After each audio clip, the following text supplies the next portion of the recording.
So today, nandito ko ngayon sa Bulso Main Campus at mag-interview tayo ng random students kung ano mas prefer nila, Android or iPhone. Tara! So, ano po mas prefer niya ate, Android or iPhone? Ikaw po muna. Android po. Android. Bakit po Android? Kasi kasi sa iPhone po, kung i-compare mo po siya sa Android, mas sensitive po ang iPhone. Tsaka yung sa battery health, yun, nagkakaproblema madalas po sa mga iPhone user. Ganun po. Okay, point ka naman ate. Ikaw naman po. Yun din po Android. Kasi po, yung iPhone, mas lower yung capacity niya when it comes sa battery. Mas mabilis po siyang malasa. Sa iba naman.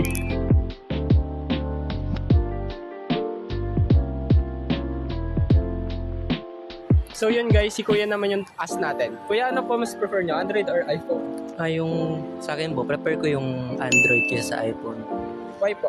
Kasi po yung Android, na-try ko na yung iPhone kasi sa experience ko medyo mabilis siyang malobat kumpara sa Android. Tapos medyo mabilis masira din. Kumpara sa Android, mas maganda siya yung mas mabilis mag-charge. Parang overall yung sa tingin ko yung Android. Thank you po. So si Kuya naman yung tatanungin natin. Kuya, ano mas prefer mo? Android or iPhone? For me, iPhone. Kasi yung iPhone hindi lang sa mismong model, pati yung mga security and yung camera din maganda, tapos yung specs ay outstanding din compared sa ibang mga Android. Pero ang downside naman is mahal, which is of course dahil sa popularity nito. Yun, thank you Kuya. So yun, sila ate naman yung tatanungan natin. Ate, ano po mas prefer nyo, Android or iPhone? Para sa akin po, mas preferred ko iPhone. Bakit po?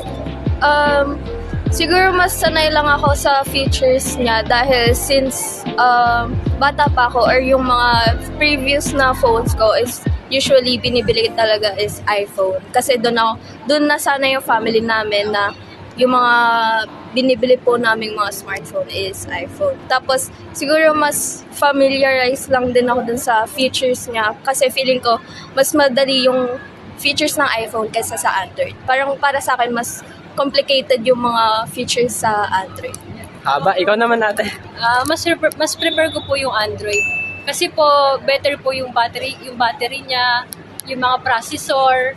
Ayun, yung mga ganun. Like mas marami siyang pros kaysa cons kaysa sa iPhone. So yun guys, si Kuya naman ask natin. Kuya, ano po mas prefer nyo, Android or iPhone?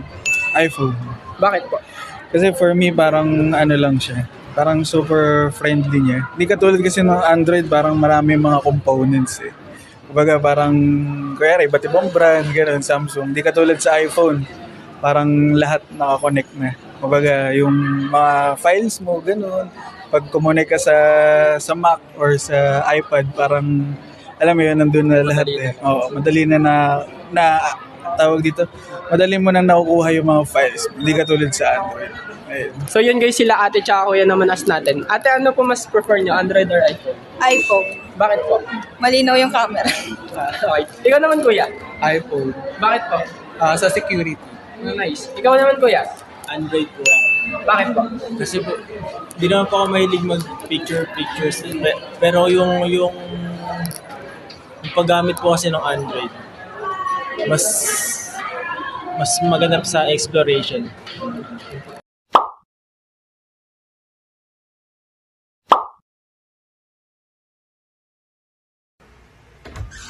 Tol, kita mo na yung bagong iPhone? Ganda, no? Di, tol. Mas maganda sa Android. Paano mo nasabi, Tol? Mas madaming magandang features iPhone. Di, tol. Nakita mo yung battery health ng Android. Napakaganda. Kumpara mo sa iPhone na napakabilis na lobat. Mababa nga yung battery health, pero secured naman. Tol, nagpipicture ako sa cellphone mo kahapon. May lumabas na ads. Lamang nga sa security yan. Nakapag-multitask ba yan katulad nito? Second space, kung saan pwede mo ilipat yung ibang apps mo sa ibang interface. Multitask? Nakita mo na ba yung action button? Quick access. Pag pinindot ko to, recorded ka na, Tol. Tapos consistent pa yung updates namin. Yung inyo na i-stuck sa isang update, nagde-deadboot pa. Di, tol. Android pa rin. Hindi mo na mababago sa akin yun. Lo, wala nang features. iPhone pa din, Tol. Di tol, Android pa rin. iPhone, tol. Android. iPhone. Android. iPhone. Android. Ba't ba kayo nang gaaway? Para sa naman sila maganda. May different features lang talaga sila. Ang iPhone at saka Android ay parehong may advantages at disadvantages. So ngayon, pag-uusapan natin ang pagkakaiba ng iPhone at ang Android. Oo, mahalaga ito lalo na sa pagpili ng smartphone. Unahin natin ang iPhone. Ang iPhone ay kilala sa kanyang mataas na kalidad ng build at disenyo. Anong masasabi mo dito? Tama ka naman, ang iPhone ay may simpleng user interface at madalas ay madaling gamitin. Isang malaking benepisyo ay ang mahusay na integrasyon nito sa iba pang Apple devices gaya ng iPad at saka yung MacBook. Pero, hindi maikakaila na ang Android ay may malaking market share. Ang Android ay mas customizable at may mas maraming options sa mga device at pati na rin sa presyo.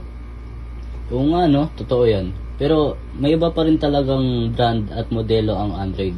Kaya mas marami tayong mapagpipilian pero minsan ito rin ay nagiging sanhi ng pagkalito sa mga mamimili. At pagdating sa mga app, pareho silang may kanya-kanyang App Store. Ang iPhone ay may App Store na kilalang mas mahigpit ang mga pamantayan, habang ang Android naman ay may Google Play Store na may mas malawak na seleksyon ng apps. Gayunpaman, may mga issue rin sa seguridad ang Android dahil sa mga third-party apps. Sa kabilang banda, mas ligtas ang iPhone sa mga banta sa seguridad. Tama. Sa huli, nakadepende ang pagpili sa pangangailangan ng gumagamit. Kung mahilig ka sa simplicity at ecosystem ng Apple, mas magandang piliin mo ang iPhone. Pero kung gusto mo yung flexible at maraming variety, Android na lang ang kunin mo. Oo nga naman, sa ganyang paraan, bawat isa ay may kanya-kanyang benepisyo. At syempre disadvantage, kaya piliin ko ano ang bagay sa'yo.